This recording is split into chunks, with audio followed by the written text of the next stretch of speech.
This podcast is part of E2C Network, where we share the whole Auburn experience. David Housel described it best. We are living the whole of the Auburn experience. You can quantify it, you can qualify it through a variety of methods, time, people, places, and things. But at its heart and at its core, the Auburn experience is all about Auburn sports, Auburn culture, and Auburn family. The easy way to say it, though, is if it's orange and blue, it is what we do. So thank you so much for joining us and what we're going to be doing today on episode 182 of the Auburn Experience podcast. As always, I'm your host, Kyle Loomis, as known by many people, the Sunshine Pumping one, and I wear that badge proudly. But we also, if you are watching the live portion or the video portion of any part of this show, you're probably looking on the screen right now and going, wow, that's a much better looking version of Austin Scott. We have a brand new co-host here with us on a guest spot, Mr. Brooks Childress, who has been so gracious. Well, Austin is, I guess, having to have some time off. And chair number 2 this evening. Brooks, welcome to the show. 1, don't let Austin hear you say that you called me better looking. 2, I'm sure he's enjoying whatever beach he's on right now with the family. Is that what he's doing right now? Is he down at the beach? I don't know. I just assume that's where he said I'm going to be out of town. I immediately thought, oh, he's going to be on some beach somewhere having a nice, relaxing evening. Well, he's got twin boys. So anytime, and listen, love the boys so much. I love hanging out with them anytime I get to see them. But just imagine, if anybody out there listening, if you got kids, one's got all of its unique opportunities. We'll say that instead of challenges. But twin boys and the beach, wherever you are, Austin, good luck, my man. Absolutely. So he is out this week, and a lot of you already aware of that, and he'll be back with us next week. And I just told him that this is absolutely the worst week you could pick to go on vacation. It's almost like he planned it or something. I don't know if he was anticipating there was going to be some drama or something that he didn't want to be a part of out of SEC Media Days. But here we sit. Brooks, you get to be the victim of being part of breaking down, because I know you haven't been doing anything this week related to SEC Media Days. I'm sorry that this is the one that you have to be on. Hey, when you've lived it for a week, that's what you want to keep doing, is talking about it. So I'm excited to be here. Thanks for having me on. And it's, I can give you a breakdown of the Tampa food scene. I can give you a breakdown of the wonderful happenings of the Tampa Bay area. And I guess, whatever the SEC coaches said here, a month before we even kick off a football game. Yes. Listen, talking season has arrived, and boy, they've been talking about it, let's be honest, before even official talking season began. But we'll talk about it, folks. So just saddle up. We'll get there. Lots to discuss and break down, as there always is from SEC Media Days, and our 2 main topics this week. I will give a live shout out here to Austin Scott in the chat. So it looks like he did hear me in my comments that I made about him. So I guess I can't get away with that one this week. He would have watched the replay anyway. But I kid with him. I only pick on those that I like the most. So you're welcome, Austin Scott. All right, let's make this about you for a second, Brooks. You are here on the show for the very first time, and let's get to know you a little bit. I've done a podcast series in the past that people still want me to bring back called My Auburn Roots, and I do need to bring that back.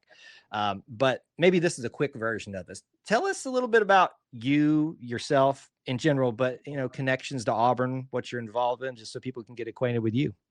Yeah. First off, once again, thanks for having me on this week in place of Austin. But my Auburn story goes back to toddler age. As my dad, Auburn graduate. I'm was a third generation Auburn student, second generation Auburn grad now, and grew up as an Auburn fan. We grew up listening to all the football games growing up with Dad, from Jim Fife to Rod Bramlett. It was a fun, fantastic early 2000s, obviously, getting to live that, and then of course into the 20 teens, and then got to Auburn in the spring of 2016 is when I started at Auburn, and went into journalism and communications. Immediately was on campus, got involved with the student radio and TV stations, Eagle Eye and Weagle. Made a lot of great friends there. Had a fantastic Auburn experience. Actually got to work with the football team on coaches film during my time at Auburn. And so that was fun to get be behind the scenes of the Gus Malzahn tenure, even though I couldn't talk about it ever, which was tough because I was in the media as well doing the same thing. So It was like a fun balancing act there, because my boss would constantly tell me like, listen, I'm listening to your radio show now, so you can't say anything. And so it's been fun. It was fun, but it was also kind of nerve wracking when I'd get in there in the studio. I'm like, I can't talk anything Auburn football. Don't even ask me what a score prediction is. And so that was fun. After graduating, I went to work here in Auburn at Tiger Communications, Sports Call Auburn, afternoon daily talk show from 3 to 6 p.m. here in Auburn, and also online at Sports Call AU, wherever you get podcasts or social medias. And I've been here ever since. I've been living in Auburn, Opelika, since we've graduated in 2018. Met my wife at Auburn in Eagle Eye. And we've recently now 2 years ago, bought a house in Opelika, and that's where we've been living since then. So we have a wonderful, wonderful, crazy cat, and that's about the extent of the family as of right now. But I've always been a big Auburn supporter, big Auburn fan, and it's kind of been a dream, even though you have to, like, in the media, you have to be more neutral. Sure. And I tried to do a little bit more neutrality when I'm talking on the radio, but it's always fun. It's just been a dream to get to cover Auburn sports and be here for everything. Cause I know there's a lot of people that don't get to come back to Auburn and as often as they'd like to. But it's been awesome for me to be able to be around this area, and I can't say it enough, and I know everybody else says it, but it's just a wonderful place to be. Yeah, and obviously it's said by everybody that's been there. I'm sure somebody didn't have a good Auburn experience, but there's got to be somebody out there. But I Brian haven't met him Harsin. yet. Well said. Yeah, well said. Yeah, that's probably the one recent one. I'll add one there, Sonny Galloway. I mean, if we just want to start naming off the bad ones that didn't end so well.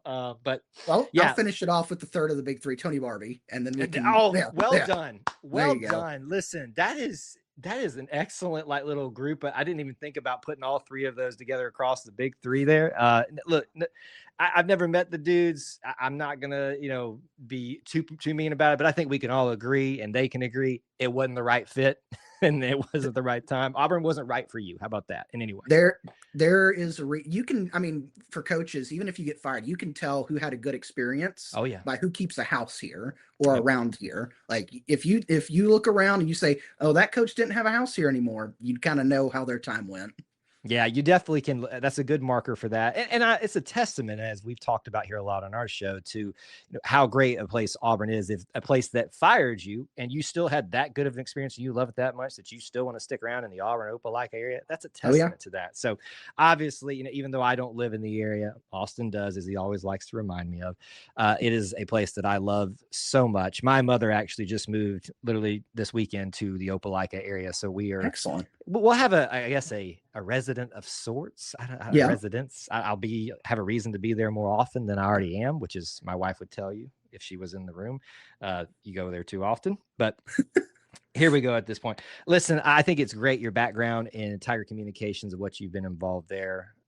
We've talked to several people. Andy Bersham's been a guest on one of our podcasts we've done before in a different series, getting to know anybody that has worked in the voice space, speaking to and for and about the Auburn experience. I would imagine that's a very rewarding job for you. Yeah, it's so fun. And, Andy, fun fact about Andy is I'm sure he talked about it, but he started started the show that I'm on. And so we've been going, that Sports Call Auburn's been going for 30 years. Yeah. And so Andy Burcham, one of the original hosts there of that. And so we've continued to carry that legacy. There's been so many great hosts of that show, but it's been awesome. It's awesome to be around and to talk to the people of Auburn, because you can go anywhere else in the state and talk Auburn football. You can go anywhere else in the Southeast and talk Auburn football. Growing up in Mobile, I would listen to the sports talk radio down there in Mobile, and they would talk a little bit about Auburn, but it's like you get a little bit of the Alabama in there a little bit. And then you come up here and you hear from the Auburn fans that live and breathe it every single day because they're in it. And, it's just also they're more knowledgeable than fan. They're inside everything and they know people. And it's so fun to chat with folks and have that connection and just be around this area. Yeah, it's a great job that you guys do. A great way for those of you that long to be part of Auburn, the university, the city, the town, even after you left, if you were Mhm. had the blessing to be there as a student and a graduate. It's a great way to stay connected if you can check out all the things that they're doing over there with Sports Call and all that. So I would highly, highly recommend it. And we're just so thankful that Brooks, from his busy schedule this week, has taken the opportunity to be here and get into the mess that is the Auburn experience a little bit with us this evening. Let's do it. We'll jump All right. into Auburn potpourri time. It'll be a little less rapid fire, and I say rapid fire jokingly. Austin, if he's still watching right now, he's like, Kyle, we've never done anything rapid whatsoever. In fact, we go way too long sometimes. That's probably my fault. Let's start off with the news of the day. It's the thing that's going off on social media right now. Austin and I have talked ad nauseum, probably for some people that maybe aren't as into the Auburn golf scene, but we're trying to help people become more acquainted with it. You got a big reason right now. Only the probably greatest Auburn golfer, men's golfer that's been in the program. I know it's a bit of a recency bias there. Jackson Coyven, gone pro, and just today in his third pro event has become a winner of one of those PGA Tour events, the 3M Open, which I'll be honest, I found a little hilarious because I know it's a corporate sponsorship and all that, but it just is. I see all these very nice looking titles of other things, and like the 3M Open is the first one, and I just now realized 3M, his third one. That's funny. Mm. Sorry, that's only funny to me, but it is what it is. So Jackson Coyven wins his very first PGA Tour event. Did you think it was going to happen this quick, Brooks? I'll be honest, I didn't. I knew, you hear all the hype and everything around when he's coming out of college. You see all the writing and everything from the professional golf world. And we watched him at Auburn and watched him be so dominant and through his years here at Auburn. And you're like, all right, that's great. College golf and pro golf are so completely different animals. I mean, the second place at today's tournament was the number one golfer in the world. Yep. Like, you're not facing the number one golfer in the world and battling with them in college golf. Maybe not yet. Maybe it's a future number one golfer in the world, but not at the current time. And so it was a bit surprising how fast he got to this point. But you watch him play golf today. If you've paid attention at all to Auburn golf and you've seen some of the stuff that he's done, even outside the postseason, just in the regular season tournaments, this was I don't know if I can say vintage yet because it's his first year on the PGA Tour, but it felt like a vintage Jackson Coyven performance where he just got in there. And we were Thursday afternoon, we were packing up at SEC Media Days, and I was like, let me check the what's going on. And I was really checking the 3M Open for the Scotty Scheffler score. I was like, where's Scheffler doing? Because he's had a bad year or I said bad year. He's had a down year for Scotty Scheffler terms. And I was like, let's see where he is. And then I noticed Jackson Coyven's up there in the top 10. I was like, hold on, wait a minute. Yeah. He's already right here. And then, following throughout the weekend and just how well he shot and, have a, bogey free since Friday, I think. And it's just a phenomenal performance from Jackson Coyven. You saw him get started a few weeks ago and at the US Open, didn't have the best performance. I think it was 1 over at the end of that tournament. But that's one of the more difficult majors. So you're like, all right. And then he missed the cut his very next tournament. And you're like, oh no. I know it's a little too premature, very premature, but you're like, oh no, is this like he's going to have to get his foot in the door a little bit and adjust that. Then a top 10 finish at the ISCO and then winning it all. And you're like, my gosh, this kid, like you kind of start to feel how good he really is, and you get to see how good he really is. And then this afternoon in that final round, I just thought it was it was just awesome that basically the entire broadcast was Jim Nantz and the CBS crew giving a bulletin board advertisement for the Auburn golf program. It was awesome. Yeah, I mean, listen, the amount of airtime that Auburn is getting on the back of Jackson Coyven right now is pretty incredible. And obviously he's very proud to be part of that. He gave them a lot of credit on day 3, I guess it would have been, of the tournament. And there's some quotes out there about that. Listen, I am not a professional golf super fan. I'm a sports fan. I'm obviously an Auburn person. So I stay attached to our guys and ladies as long as I can, even when they go pro. And this is given people such as me that maybe aren't as attuned to the sport a reason to latch onto this and pay attention more. I mean, we've got a Discord where we've got some of our followers that are giving us like updates. And so we all knew to tune in at this certain time. And so we're kind of watching it together, talking through the Discord. I can tell you, I did not think he would accomplish this in his third one. I thought it would take a little while longer, but here I am with egg on my face, doubting Jackson Coy. And it's honestly, you painted the picture there. A bit of a rough, not rough, but just a start that probably most people have going into play from college to the pros. And then he takes a big step forward. And boy, that's the other thing. And when I saw it with Scotty Scheffler, I know enough to know that Scotty Scheffler, if he's chasing you, you better look out. And I thought for a second there, we were going to get a little bit interesting, but Jackson, boy, he did such a great job. And I think you could tell the nerves were there just a little bit. I think it was on hole 17, but or maybe it was 18, the last one, where he had the shortest drive of the entire tournament. And you could just see the look on his face. It's like, my gosh, I can't believe I did this when I'm about to win this tournament. I mean, he literally had to botch it at that point to not win the thing, but incredible. I mean, would it be fair to ask you, how long do you think it's going to take him to win his next one? Well, he's on the entry list for next week at the Rocket Classic. Okay.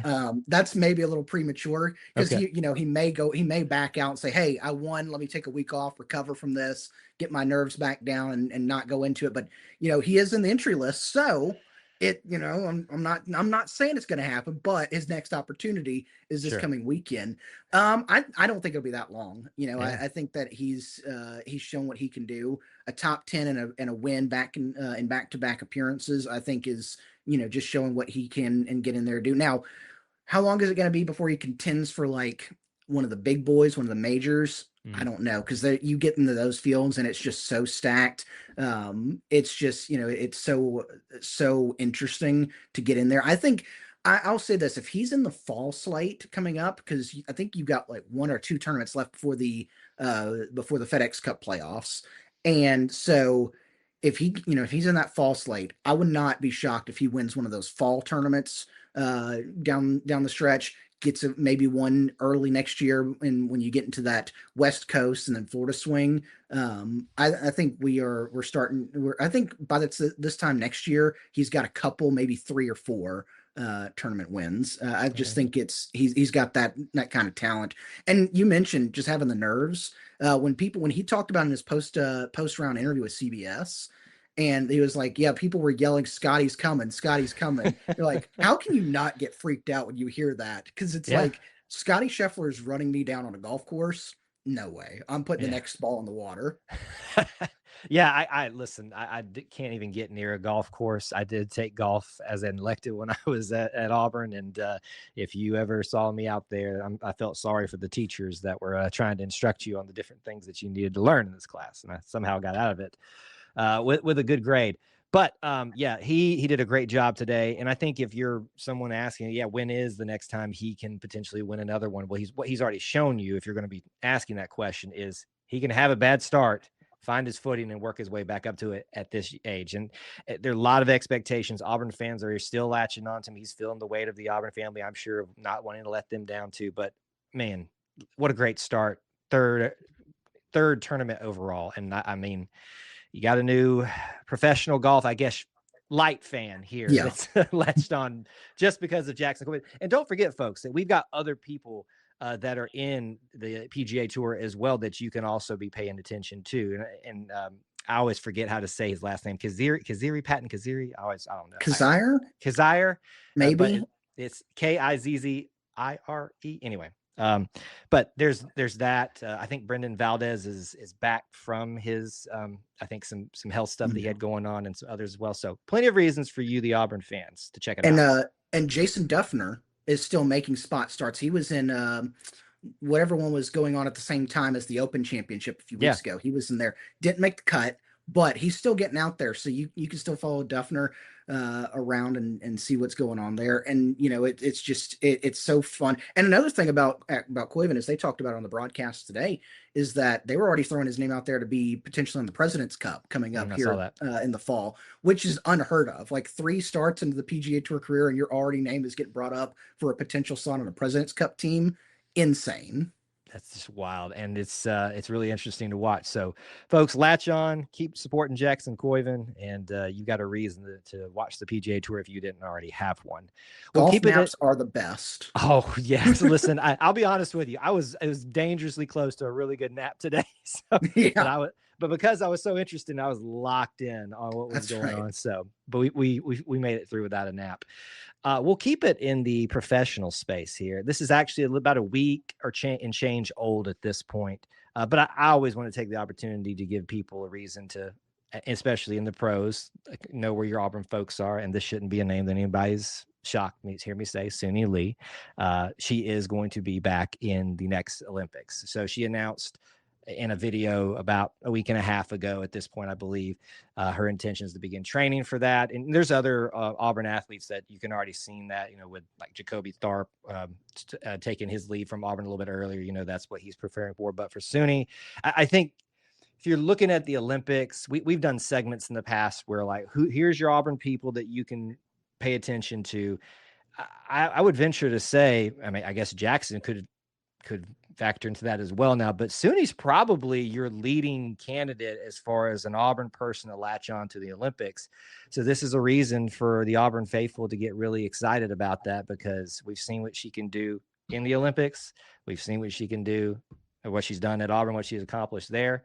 I'm really excited, Brooks, to see Suni yet again and see if she can make this year her best year yet. Oh yeah, I mean you keep getting more and more Auburn athletes in the Olympics. It's awesome when you've already got the IOC president as an Auburn grad.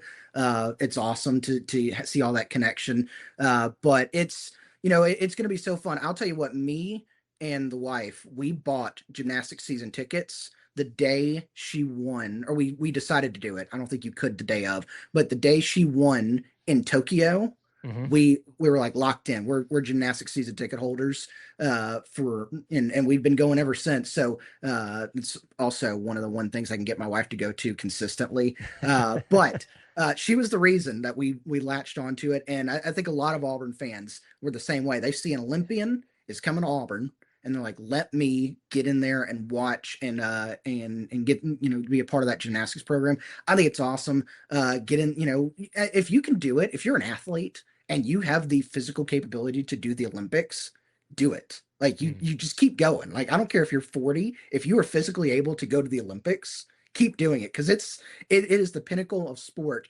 And it's such a fun tournament, fun atmosphere. But it's awesome to see. I love continuing to see her do great things in the gymnastics world. Also love to see when she comes back to Auburn, because it continues to squash the, oh, Suni Lee hated all her time at Auburn. It's like, well, if she did, why does she keep coming back and at the big football games rather than go to another game or somewhere else, or go it be literally anywhere else that she could be, but she comes back for Auburn football and basketball and stuff, and it just continues to squash that. So I'm excited to watch her in the Olympics. I'm excited to see the team that forms around her, because I'll tell you what, if Simone Biles, I don't think she's announced yet, but if she says, hey, this Olympics I'm done, Suni Lee is the elder statesman. She's the captain of that team more than likely if she makes it, and that's going to be awesome to see her lead those young gymnasts. Yeah, you took the words right out of my mouth, and that's my question, because I'm not aware of any announcement by Simone Biles, but that does put her in the driver's seat, so to speak, not just for the Auburn fans, but for the fans of the nation, for high expectations that come with being part of the United States gymnastics program. So it's, again, another reason for you, the Auburn faithful, to latch on to your Olympic team if you didn't have one for your nation's pride already. But I'm super excited, especially after she's battled, some health stuff too. And as I feel like every Olympic athlete has had their bouts with either injuries or something like that. And that's just part of their spirit of, overcoming those things and pushing their bodies past those limits that seem sometimes to creep up. But it's a little bit of a ways away. Just wanted to acknowledge it, because I always want to make sure the Auburn people are aware of Yeah, Suni Lee's back, and you better get ready because it's going to be a fun Olympics watching her. And if you're an Auburn fan, you have a great opportunity to travel because they're in the U.S. this time. They're Yes. in L.A. So get your tickets. Go ahead and get in that lottery. Get those tickets to go see her in person. Another excellent point, because I had completely in the back of my mind, I knew they were in LA, but like it just now kind of hit me with part of me feels like the World Cup was almost like the Olympics lights. So Yeah. I think that's why I was like, wait, it already happened. No, it didn't. But it'll be here before you know it too. So you can have another reason to watch it and watch Suni Lee on your home soil. We'll go from a champion of a PGA Tour event to a champion of the world to the champion that matters most in all things. Doesn't matter what the sport is. I don't care if we're talking about spelling bee champions. We're talking about an 11-time national championship of mascots, the greatest mascot that has ever existed, ever will exist. He is a real tiger. You can't convince me otherwise. Nobody can prove it. Show me Lee Corso with his head on. You can't do it. That's why he's a real tiger. But the news is, listen, Aubie doesn't need another accolade, but let's help him out because the USA Today is putting out their top mascots list and vote. And for the next, I believe it's when I look today on this Sunday evening, we're recording a 21-day voting window that you can go into and place your vote for mascot of choice. Of course, you're going to put Aubie, because why wouldn't you put anybody else in the world? I don't care if even you're a fan of somebody else. But you have the opportunity to go and check that out now. Now, I will tell you this, Brooks. I went to look at the site when that news first dropped, and I casted a vote. I saw that he was like 12th out of the 20, I think, that are up for votes right there. And I was like, that's interesting. And then I had someone else go and vote today just to kind of see what the update was. He's already number one. But that shouldn't shock you with the Auburn folks, trying to make sure that their Tiger wins. Absolutely. I mean, he's the lovable mascot. He fails to make anybody smile, even if you root for the other team. Maybe one of the two other teams that wear red that we have to play every year. Maybe their fans don't smile when they see him, but everybody else, if you interact with them, it's a joy. You see him in all the games. He gets mobbed by the kids no matter where he is. I think that's why they keep him on the field for football, so that the entirety of the 80 whatever thousand fans are in Jordan-Hare Stadium now. It feels like 100,000 sometimes. Don't mob him when he goes into the stands, but it's get him another accolade. There's no trophy case too small that we can't fill it. No trophy case too big we can't fill it. Get in there and vote. And I it is not a shock, like you said, that it was rocketed from 12th to 1st. There's not a lot of I watch some of these cheer tournaments where it's like all the other mascots do their bits. I'm like, I don't know how another one, and this is being unbiased right here, and it's not going to sound like it, but I don't know how any other mascots skits compare to Aubie each and every year, because Aubie and his friends and his team around him that put these things together and help him, it's always comedy gold and just phenomenal stuff. Meanwhile, you've got like a Spartan thing person that looks like he takes steroids running around saying, hey, oh, and you're just like, how did you win a championship? Yeah, it's interesting sometimes. Yeah, he's got like the Spartan you brought. He's got like the little sword that's dangling there too. I'm like, I don't know how you do little flips and stuff. And Aubie can do it all. He's acrobatic. Right. He can dance.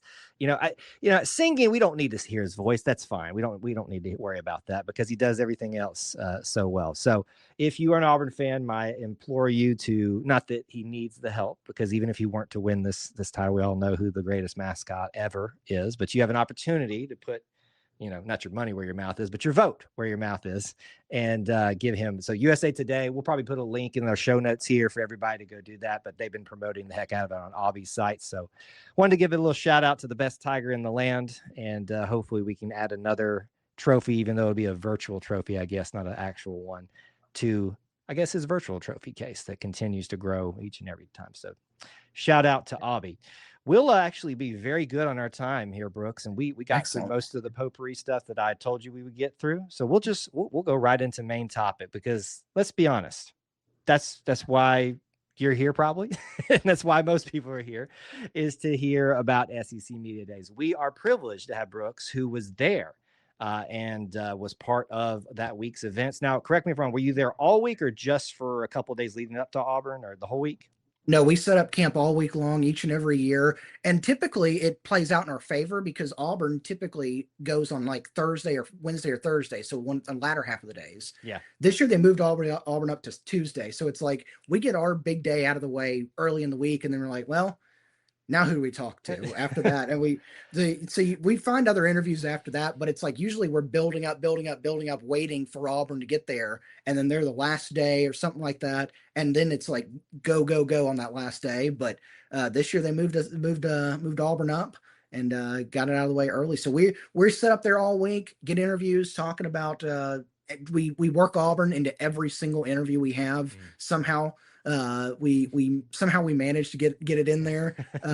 But it's it's so fun. It's so much work, but it's awesome. It's basically our Super Bowl of radio programming because you get to talk to everybody. Yeah, not having been there myself, I obviously don't know exactly what it looks like, but I can imagine just the energy that kind of permeates the room. Even when, the players or coaches maybe aren't circulating through, you guys are getting to meet with your colleagues and talk about some perspectives or hear others in the industry from some maybe larger networks and things like that. So that does look like a lot of fun and probably a privilege to be a part of each and every year. This time in Tampa, which, as you said, you now can recommend all the great, any quick shout outs for Tampa that Auburn fans need to be aware of if we're ever back there? There's a pizza place that's not it's a chain, but it's only in the central South Florida area and the Northeast. I think it's called Anthony's. Yeah. Phenomenal stuff. Great stuff. They got a great tiramisu. It's phenomenal. And so highly recommend that. And then there is, if you want a more pricier option, if you're a fan of Brazilian steakhouse, there's a place called Terra Gaucho. It is, again, a little on the pricier side. Probably won't do it every time I'm down there, but it is some good stuff. High quality meats. It's a phenomenal stop. Well, there you go. If SEC Media Days ever back there and some fans want to travel down there, or there's bowl games played down there. Not making any predictions. I'm just throwing it out there. It's Tampa's big city. There's 2 SEC bowl games there now, so there's 2 opportunities. So we like to give people options for things that may present themselves in the future, whatever those opportunities like. I mean, didn't they have the SEC basketball tournament down there one year, or was it there? They did, and Auburn's been down there to play South Florida in previous years, so you never know. Yeah. Hey, Alabama went down there and played at South Florida a few years ago, so I'm not ruling it out, but there could be, in the future, there could be a home and home situation with the Bulls.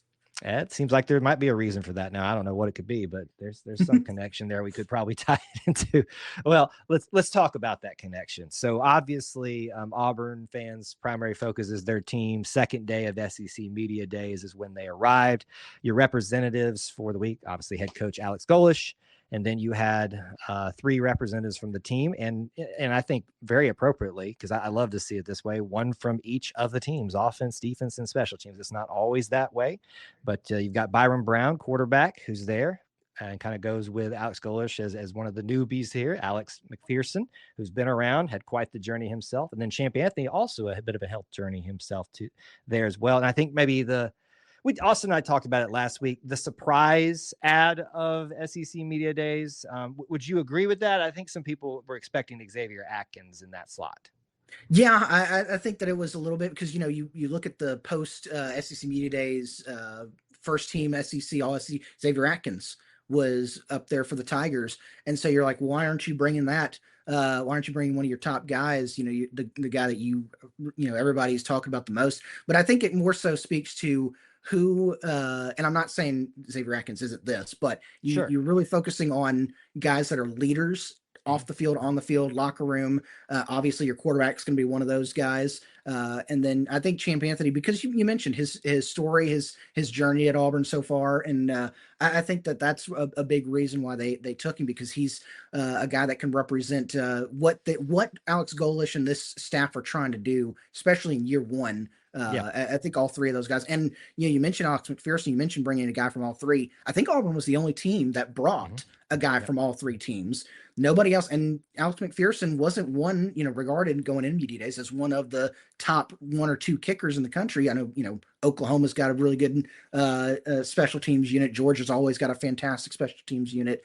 but Alex McPherson did get third team All SEC kicker for the preseason. But it's, you go into it, and I think that's the big thing for any coach is Yeah. who is a team leader and who is representative of what we are trying to do with the program this year. And that's who you're compiling and bringing down there. Yeah. Let me run with what you were saying there before we get to Alex Golish's comments. I thought, if we consider Champ the quote unquote surprise of the additions that were representing Auburn this week, I thought he frankly walked away from the interviews from people like you guys and those that I was seeing, walked away with making the biggest impact. Not that Alex McPherson and Byram didn't. They answered a lot of the questions we were expecting out of them. I thought did a great job out of that. But I thought Champ kind of got an opportunity to put himself out there for the broader SEC audience and obviously talk about what he's been through. But I love when he told the story about how he got the name Pirate. I don't know. Yeah.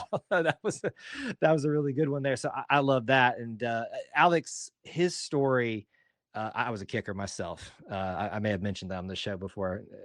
Austin's rolling his eyes right now if he's watching. But so I connect with the special teams guys a little bit.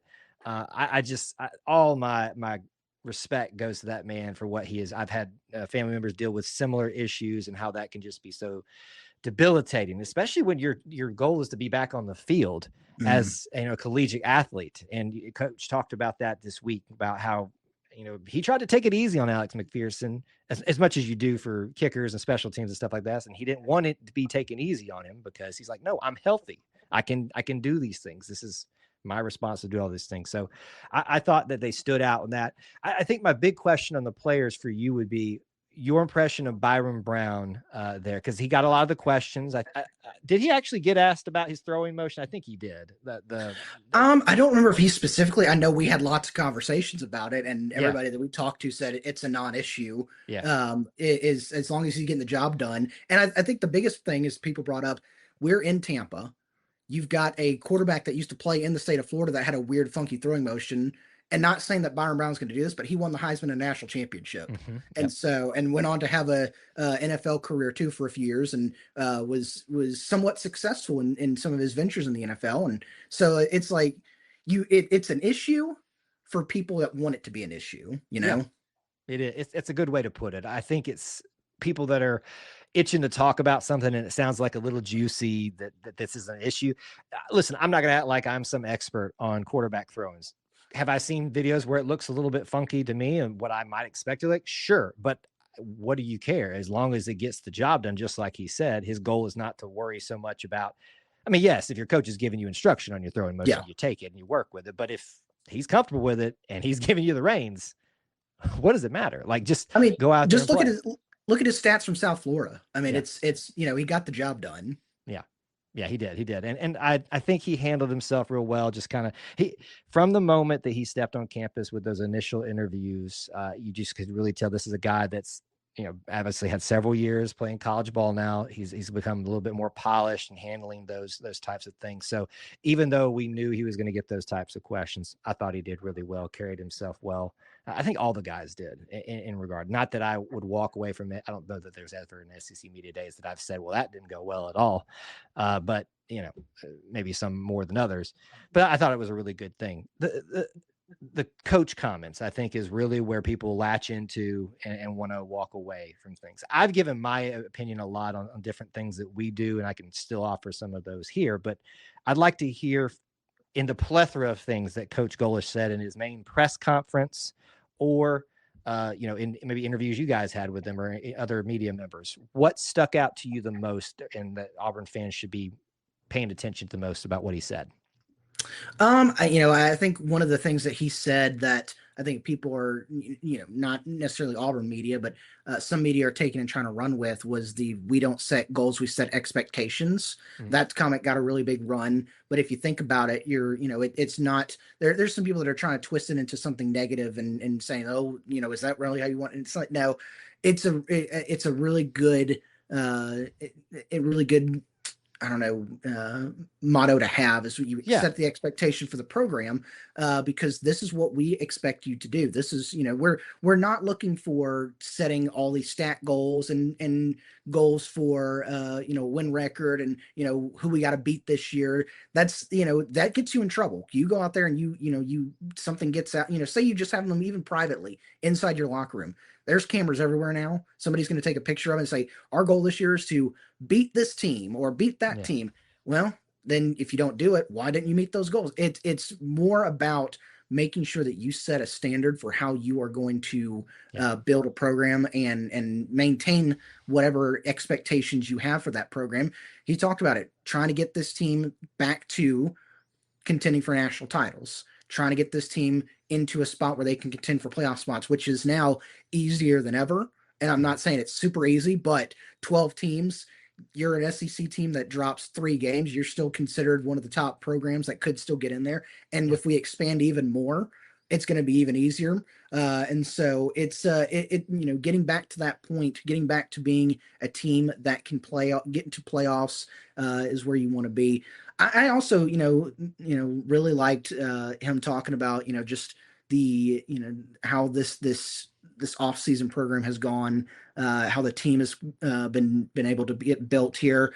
One thing that I really love, and we talked about it, it wasn't necessarily something he mentioned himself, but we talked with several people in the media about this.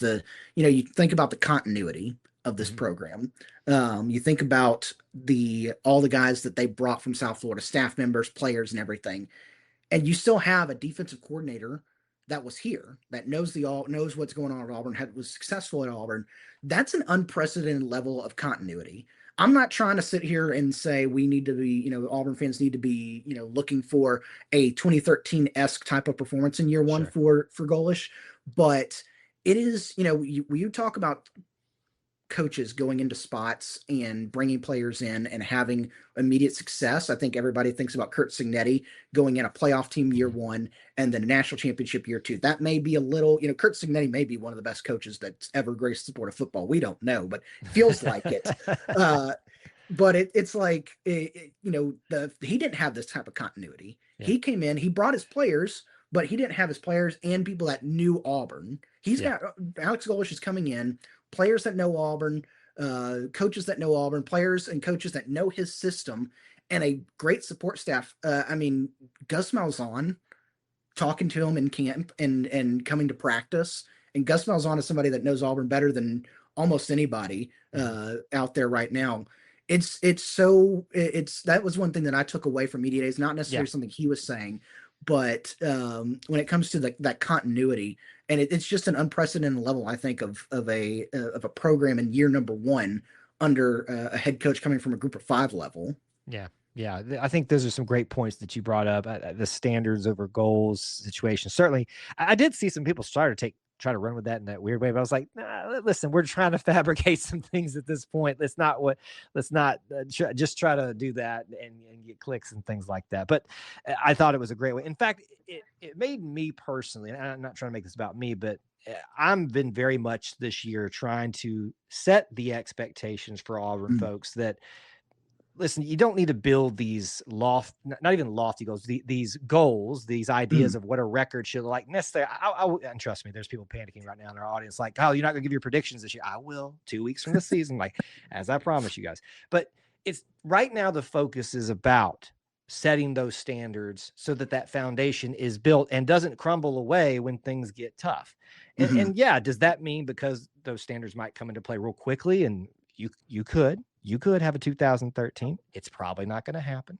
But I think that's a really good way to phrase that, and it connected really with me with what I've been trying to impart upon the Auburn faithful. The other thing that I had written down that I love that he talked about was situational football and how much emphasis has been placed on that spring camp and just in the meeting rooms and things like that, because I think you could see with some fourth quarter struggles, he talked about that a little bit, situational football in the fourth quarter. How are we going to respond? What's the standard we're going to set in those specific moments? So, I mean, I thought he answered everything pretty good for the most part. Talked a little bit about, camp would begin about a week and a half. And now at this point, we're doing that. Was there anything that he didn't talk about that you wish he had given a little bit more, or did he cover most of the things that you guys expected to hear? I think he covered most of the stuff because here's the thing: is media days. I'd liked him to talk a little bit more. Depth chart or Yeah, yeah. who's been looking this good. But that's not what SEC Media Days is for. SEC Media Days, we're going to get that in a week and a half when we get to camp. That first day of camp, you're going to get the media questions about who's the second quarterback, who's the number one wide receiver, what's the split's going to look like past the run.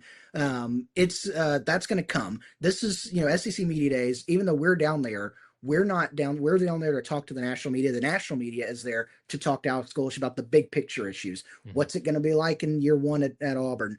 What are some, what are your thoughts on the NIL? What's your thoughts on the portal? What's your thoughts on the playoff? That's what media days. You're looking for big picture stuff. Yeah.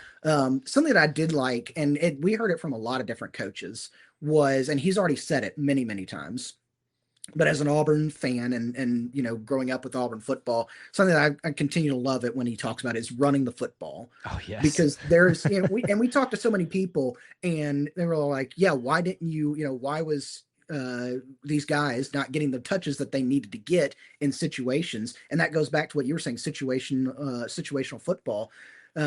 It's just when he talks about getting back to running the football, and the history of Auburn, the history of Auburn running backs, it's just refreshing. Now, the thing is there was a ton of coaches down there that all of them at Alabama, Kalen DeBoer said it.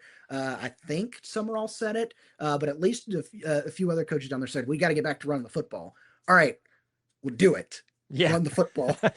and so, we've heard it for every year. There's always a coach saying, we got to get back to run the football. We'll do it. And so I think that's awesome. I think, I think Alex Golesh, the way you've seen his offense work, I Yeah. think you're going to be very, very happy. That Auburn backfield is so deep that it's just going to be so fun. So I think that was something that he was asked about and talked a little bit about football wise, like actually Yeah. on the field football wise, that I was excited to continue to hear every single time he talks and get back to running the football, because that's what Auburn football has been built on. Absolutely. And I think it's a great thing to bring up. I don't think there's a struggle for Auburn fans to find something to latch onto with Alex Golesh, but if nothing else, that's a great thing to bring up right there. I'll use his phrase. I know some people don't like the phrase, but he said it 1,000 times. He wants to run the piss out of the football. And so Yep. even people have asked me, well, who's running back number one, or how are those carries going to be? I don't think it really matters how it's going to be divvied up, because if what he's imparting upon us every single time he gets in front of the microphone is that they're going to run the whatever out of the football, that means that everybody's going to get touches. Yep. Times so many, like there's going to be people that are going to be getting dinged up. There's people that's going to be tired. So if you're worried your favorite running back below some of the expected ones isn't maybe getting the touches you think he should or may not get, it sounds like everybody's going to be running a lot. So just get excited for that. I'll personally, as a traditionalist, Bo Jackson, Cadillac, biggest Cadillac fan in the world. Nobody ever be able to top me, I promise. But I'm excited for that too. So I think it's a great thing to bring up, just to kind of round out what was said by the Auburn players and Coach Alex Golesh. SEC Media Days 2026 for them in the can. But what we have left with our time to talk about is what was said by others about Auburn, involving Auburn, connections to that, because there's always that element. You pay attention to the day where your team is there for whatever fandom you are, but there's always some interesting things there. I think the two pieces that are probably most important for the Auburn fan perspective, because they're going to be the two largest games, would be the head coaches and their teams of the LSU Tigers and the Florida Gators. Yep. Let's start with the Florida Gators. The game, if you weren't aware, is already going to be just massive, even if there is no, at that time, national implications on it. Because if you haven't checked ticket prices, what, like if you've looked at those tickets, I know we're still 2 months away from that game. Yeah. But it's check the ticket prices. You'll know how big that game already is. Yes. Listen, I've been watching it for reasons lately, and it is quite challenging when you see prices rivaling the Georgia and Alabama tickets. That says something. And I'm aware it's because they're not here this year. I get it, but I try to help some of these newer Auburn fans. I don't say that as like a holier than thou thing, but just people who aren't as familiar because they haven't had the opportunity. The Auburn, Florida history dynamic is so much bigger and stronger than people are aware of. And I think that there's that. You add in the element, John Summerall, in a lot of people's mind, was the heir apparent to the program. A lot of discussions about what may or may not have happened there. But the stories are there. The connection to the program at one time was there. and he's going to be coming to the Plains, just not as the head coach of the Auburn Tigers. So you add in the history of Auburn and Florida, you add in that element, and it's in their connections. I think maybe we should start there. John Summerall coming from a group of 5, so did Alex Golish. They're very aware of each other. I think they even said they've got some good acquaintances there. I know there will be ferocity amongst the Auburn and Florida fans, but what do you think that dynamic is going to be like based off what Summerall said, and maybe even Coach Golish, if he said anything for that Auburn Florida game? I think that it's unless something happens on the field, I think it's going to be pretty cordial between the two.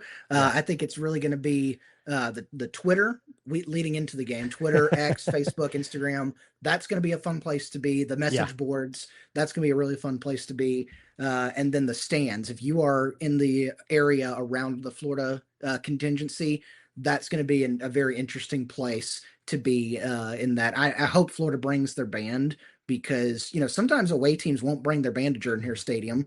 I don't know why.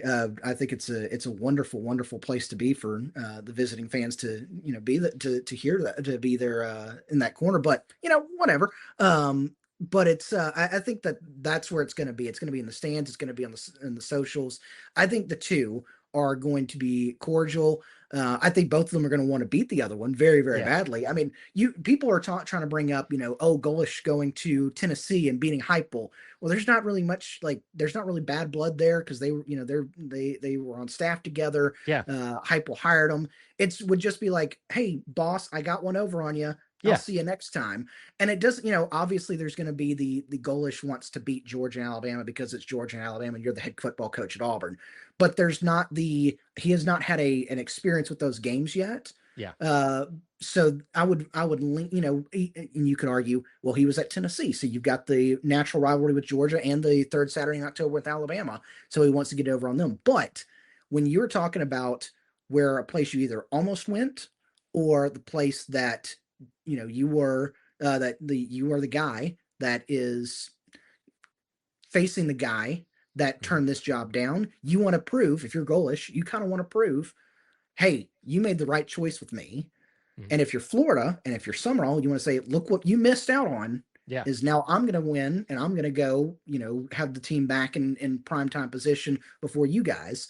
And so I think that's and it's going to be the same way when Golish goes to face Arkansas, because Arkansas, they thought they were getting them. They were sold. They were like, this is it. We've got Golish, and then he comes to Auburn. So it's going to be the same way. Golish is going to be like, got it. I won the game against Arkansas, and Arkansas's Silverfield's going to be like, I'm going to try to beat them because I know these fans and all the chicken money and the Walmart money wanted him. But now you got me, and I'm going to prove it by beating him. And so you've got a couple of those dynamics this year. But that Florida game, you mentioned it, going to be massive. The history of the Auburn Florida rivalry, there has been people pining for years. I know, last year when we were discussing, when everybody was talking about what the permanent opponents are going to be, people were saying, let's do Alabama, Georgia, Florida. Yeah. Let's do that. And I was like, are you sure you want to play all three of those every single year? But it was, that's how big the rivalry used to be, is people wanted them back. And, that's a different discussion, is if Vanderbilt works. I mean, obviously you'd rather have Vanderbilt, but it, if from a natural rivalry, that's how big that game was, that people were willing to say, we are going to want to play three of the top teams in the country, top programs in the country, because that's such a big rivalry. Yeah, it is. And listen, I was one of those crazy folks, and I'll stand by it, that I said, bring me the smoke. I want Alabama, Georgia, Florida I want amen cornerback. Does it hurt?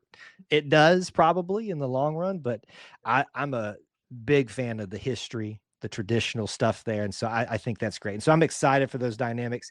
I think the only thing I saw that may have been said in like kind of coach's, vein, it was more friendly stuff. His one interview where he told whoever it was to send the message to Coach Summerall, be ready for week 3. We're ready for you on week 3. So it's already building for fans. I'm sure there'll be a little bit build that toward that for the teams. You got Kiffin. Kiffin's his own beast. He's been tied to Auburn before with openings and things like that. LSU now as LSU head coach, a lot of history there for Auburn and LSU.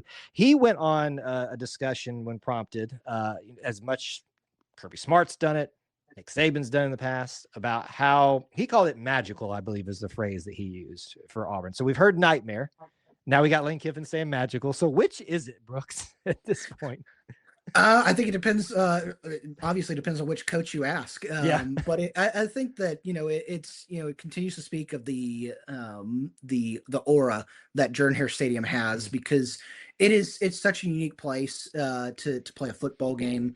When you get under the lights, and I know unfortunately Auburn fans aren't going to have too many of those opportunities this year for under the lights at Jordan-Hare Stadium, which is awful. I know, the LSU game is already 11 a.m. I'm sure Kiffin's excited about that he doesn't have to play under the lights. But that is, I think it just holds and continues to hold in high regard of how much people appreciate the college football atmosphere that's in Jordan-Hare Stadium. And I'll tell you what, even this year in a non-college football sense, when we had the international friendly here with Argentina and Iceland, you talk to some of the international soccer media that was there, and you hear some of the fans that traveled from all over the country, all over the world to be there. People were talking about the atmosphere that was there, and that wasn't even college football.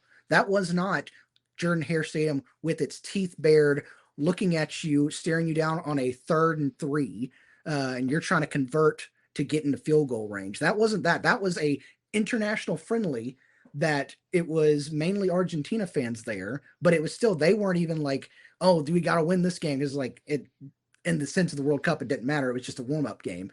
And so there's so many different aspects that Jordan-Hare Stadium has been on display. You think about the concerts that have been there. There's been magical moments there. To quote Lane Kiffin, magical. It's just been it continues to show you how what this stadium means to college football fans, what it means to people that come and play there. And some coaches think it's a nightmare, and maybe Kiffin, here's the thing, is Kiffin may not think it's as much of a nightmare yet, because he hasn't had as much experience as a head coach there. That's fair. That's fair. So we'll see if the Auburn faithful can make that more of a nightmare, not a magical experience for him. But whenever we get the opportunity to just give those perspectives to other people, because you get fans on the outside, what makes Auburn different, what makes them special, and we can go into the family aspect of it, all that kind of stuff, and it's real, and try our best to, as I say, quantify it and qualify it. But then you get the perspectives of the outside, not biased towards Auburn and the head coaches for the teams that got to play them, and they talk about how ferocious the fan base is, or how all in, if we go back to that phrase from the Chiswick years, they are. It is a special place to play in college football, and for very good reasons. I didn't intend it this way, but I did use all in, so that gives me at least to one more point I want to make here and bring up. It's a great segue. Coach Chiswick was on the panels down there for the SEC Network, and he does obviously have very good experience with being the Auburn head coach, national championship and all. And he was asked, what advice would you give to Coach Alex Golish on that first Jordan-Hare Saturday night when you're there? He just said, soak it up all, baby, because you'll only get to do it once. I thought that was great. We talked about earlier in this segment, or one of our segments here, about how much it speaks to Auburn, the former head coaches you fired, some of them choosing to remain, at least for some time, or even just be associated with that university. So that was a great quote, I thought. Chiswick's always done a great job of promoting Auburn when he gets the opportunity to do that. And I expected nothing less from him in that moment when he was asked, what would you give him the advice to that? Anything else from the SEC media days that was said, or outside of the Auburn players or coaches, that you feel that fans should be aware of?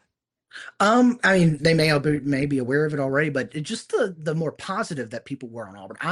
And I'm sure you've seen the tweets from other media members saying we expected to go down there and talk to the SEC media and the national media, and them say, oh, well, it's the first year, we'll see, it's going to be a rebuilding and see what's going on. A lot of the national media, a lot of the SEC media is pretty high. I thought, going into it, I don't have an official prediction just yet, but I was like, well, this Auburn team could get to 8 wins. You're thinking about that. You're looking at lining up the schedule, maybe 9 if you do something pretty awesome. And so I was like, that could be a thing. And I thought going down there, we were going to have to hear and say, what do you think? Do you think this could be an 8-win team or a 9-win team?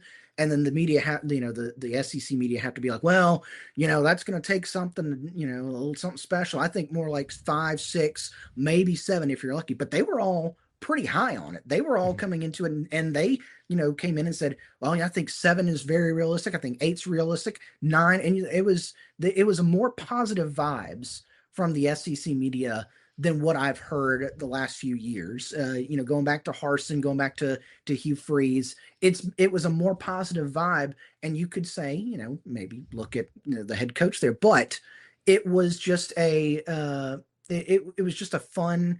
It's a surprising, I guess I should say, surprising to go down there and hear that national media be a little more positive on a first-year head coach. Now, granted, we asked people down there, and it's like, who do you think is going to have their team in a better spot earlier? And most people said Summerall with Florida, but you think about all the resources they have at Florida, just Florida itself. But it was everybody else. Everybody was like, Auburn's right there. Auburn, what they've got, what Golish has got going, it feels like everybody's in lockstep. I know we said that with the Hugh Freeze era, but it feels like now everybody's in lockstep, where you got and mentioned a little bit earlier, that continuity. So I think that was pretty refreshing to hear a lot of folks down there pretty high on Auburn. Yeah. Now I'll say this: a few years ago, I think it was the first year of Harsin, we were in Atlanta for SEC Media Days, or maybe the second year of Harsin. We were in Atlanta for SEC Media Days. He came down the media row. He sat down. He chatted with us. And after he was done, we're like, man, I'm ready to run through a brick wall for him. Let's go. Yeah. Didn't end well, it didn't. Hugh Freeze also later, when he was there, he said some of the right things, and then all right. But it feels like, and I've said this before to people on Sports Call and everything. I used to, when I was growing up, through the Tuberville years, through the Chiswick years, and in Gus, I always had this feeling about Auburn football. I can't quantify it, rather than it was just a feeling that I would have every single year for Auburn football. When Brian Harsin came on, I didn't feel that. When Hugh Freeze came on, I didn't feel that. The first time I heard Alex Golish talking at the introductory press conference, I had that feeling again. And so, I can't quantify it. I can't tell you what it feels. It's just, it's a gut feeling. Yeah. It's a feeling I've got in my chest. And I think going from that first time we heard him talk through everybody being so positive in SEC Media Days, it was very refreshing to be there and hear that, and kind of back up that feeling a little bit. No, and I've heard that reflected in a lot of the Auburn fans that here are on our shows or just on social media in general. I think that's a feeling that they can connect with, that they're kind of sensing something about that too. And that's a great little segue into just a final quick question here about the final SEC media polls expectations for finishes. Auburn comes in at 12th.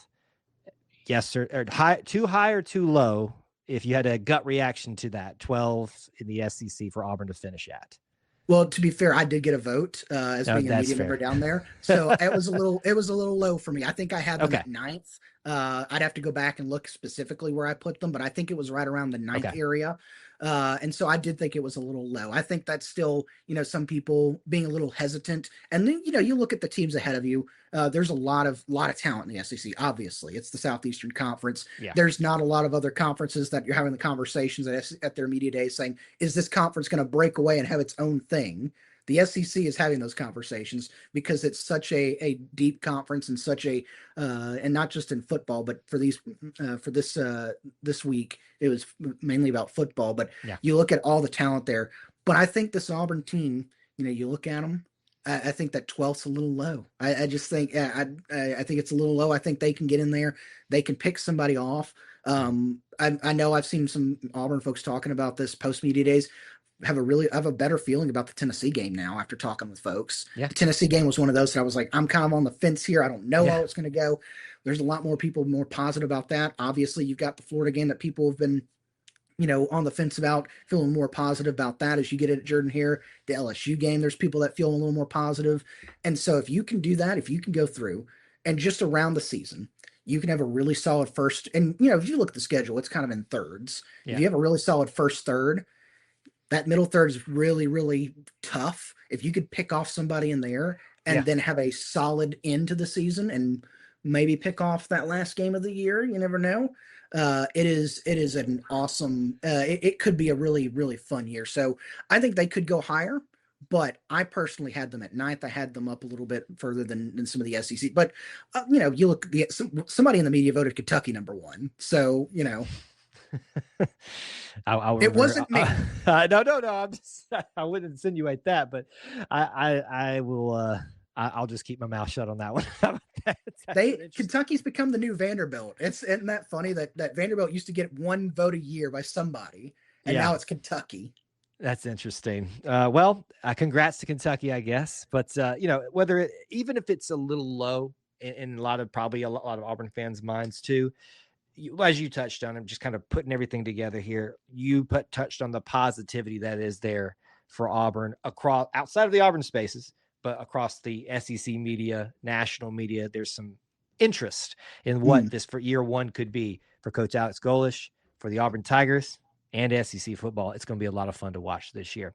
You have been getting glowing remarks throughout our show, Brooks, for your insights and your ability to jump right in here. So I want to extend my thank you publicly to you on the show for stepping in for Austin. And, you know, I guess while he's doing whatever he's doing on the beach, I guess we'll just assume he's there, sitting here with me and letting me yammer on about Auburn topics with you. It's been a joy to have you here. Hey, it's awesome because, like I said a little bit earlier, I on the daily sports talk show, Sports Call Auburn, I try to be a little bit more neutral and let the callers and the fans be a little bit more family. I love getting on podcasts like this where I can let the Auburn come out a little bit more and get to chat. So I want to appreciate you for having me. Appreciate everybody for thinking I'm good. I've at least tricked some of you folks out there that I know what I'm talking about. All good. And if people want to connect with you, follow along with more from you, what's the best way to do that? Yeah, so you can check out the podcast is anywhere you get podcasts, no matter where it is, probably the same spots you can get this podcast. So you can find that. We got all of our great interviews from SEC Media Days there. I'll tell you what, I didn't touch on this earlier, but the best interview we had all week was Cole Kublik, obviously former Auburn Tiger, on the SEC Network and on the radio up in Birmingham. Go and give that a listen because, and Austin even texted us during the middle of that interview. He goes in depth with some of the Auburn stuff.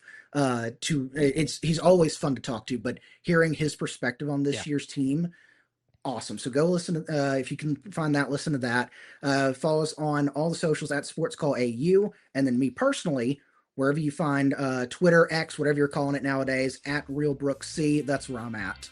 Awesome. Great plugs for you personally and for Sports Call. Always enjoy hearing y'all's perspectives and you as well.